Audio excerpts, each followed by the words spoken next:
If your car looks like this and you want it to look like this, stick along with us, because in this video, we're gonna teach you how to stop wasting time cleaning your interior. All right, so I'm gonna get vulnerable for a second here. This is my car. I'm a professional detailer. I have OCD, and somehow it's gotten to be like this. But you know, you have a baby, and you get busy at work, and holidays, and all kinds of other things. I don't know how it got to this point. The seats would just be back. I start jamming something to make room for somebody else, and then before you know it, this is the worst my car's ever looked. Which some people are probably like, my car's looked worse than that, or like, there's no detail that makes this car get to that point. But here I am, and we're gonna fix that. So, first step in saving yourself time, don't try and sort through this stuff. Just grab a box, take everything, and just throw it all in a box. I don't care if it's trash. I don't care if you're like, no, I don't need that in here. I want that in here. Put everything in there, get it all cleaned out, and then we can start from square one. And depending on the level of clean you're going for, throw out everything in your glove box. Throw out everything in your center console, the door pockets. Just get it all off the floor so we can kind of see what we're working with. Then we can go through this box later, and 9 times out of 10, you realize 90% of the stuff you had in your car, you didn't need it. You don't need that 1-year-old expired pack of gum. You don't need that random brush that you've had in here for the past 4 years. So just get it all cleaned out, throw it all in a box, and we'll pick up on step 2. Some of the strange things you have to do to get the shot around here. For step 2, that's gonna save you time, it's take out the floor mats, but have an ounce of grace when you're doing this. You don't wanna just dump everything that's on the floor mat onto there. So this one, I had to pop them off, and then there's Velcro back here. And then just keep all that stuff on top of the floor mat the best you can, so you're not dumping that in your interior. That'll save you a little bit of time. We're gonna go around, get all the other ones out. Ugh.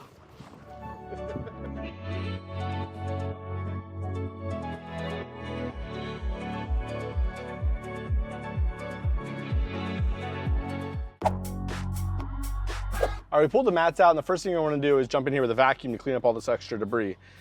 But a quick tip to save you time, you want to go through and pre-treat the areas that have like any kind of gummy residues or things like that.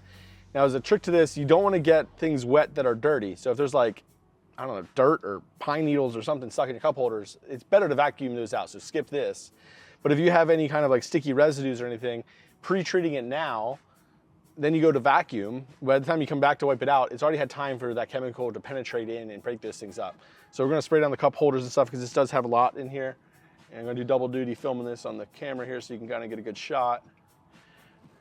We're gonna go through the trim clean here foams. So what's nice is when I'm doing spots that have electronics near them, it's not penetrating into like where the electronics are, but it is clinging and dwelling, giving that time to break down any kind of those residues.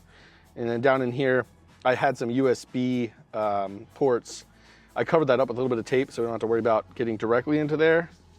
We'll just give this some time to dwell and break down those gummy residues. We're gonna skip through this part because you know how to vacuum a car, but it does help to have a long attachment that you can kind of get in between the seats. So I'm just gonna vacuum this up and we'll skip to the next step. So we've fully vacuumed out all the carpets, the floor mats. If you want to see specific videos on that, we'll link some of those into here. We wiped down all the seats and all of the nooks and crannies of everything. Allowing that time to dwell inside the cup holders in here, everything just wiped right out with a microfiber. If you need to, you can use a little canned air or like an air compressor to kind of blow things out of the cracks. Now that it's all clean, it's time to protect it.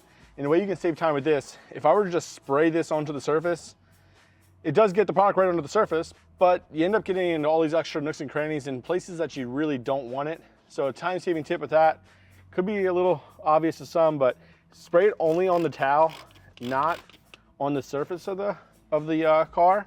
That way when you're wiping it, you're just transferring it to the areas you need. You're not overspraying it onto the windows. You're not spraying it into the vents if you don't need it there.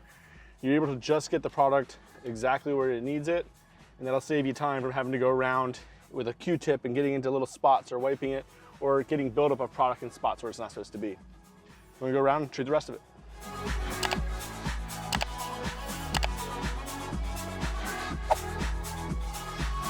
Now, the one area where that doesn't apply, there are certain products that are designed to have like a nice even spray pattern. That way you can get into the areas that you can't quite touch. So something like a trim shine, and there's a new one here that we have that's actually scented with like a tropical scent. It's available now at Dollar General, so check that out. What's nice about these kind of things, they can kind of get into some of those areas that you can't reach, but it lays down in a nice pattern that it's not a buildup of product. So I'll typically go and spray this for some of these areas. Now you could just leave it like that. Me personally, I don't prefer a high shine on plastics and things. So I'll come through with a dry microfiber, and then you just wipe this down. And when you take this out into the sun, these plastics just, it's almost like, it sounds bad, but they just glow. Like it's like a glistening, they're not shiny. It doesn't like reflect, but it also like, it's super clean and you can really tell a difference, like the plastics pop. It feels like that new car feeling you have in it. That's why I like to spray it and then wipe down that shine with the dry microfiber, and you kind of get in all these little areas. And every time I do this kind of stuff, this is like one of those differences when someone gets in your car and they're like, whoa, what did you do that makes this thing pop? Like this is like kind of like a detailer's difference once you clean out all those areas really well, and then having this nice light coating. Not to mention also has some UV protection to it, so it'll help maintain this kind of stuff when it has like that hot summer heat beating in on the car. It doesn't wear out the plastics as fast.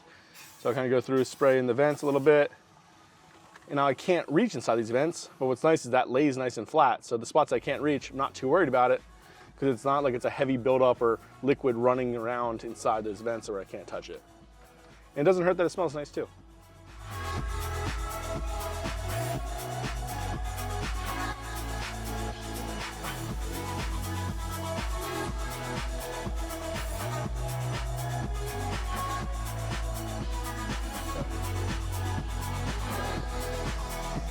Sorry, here's my OCD coming out here.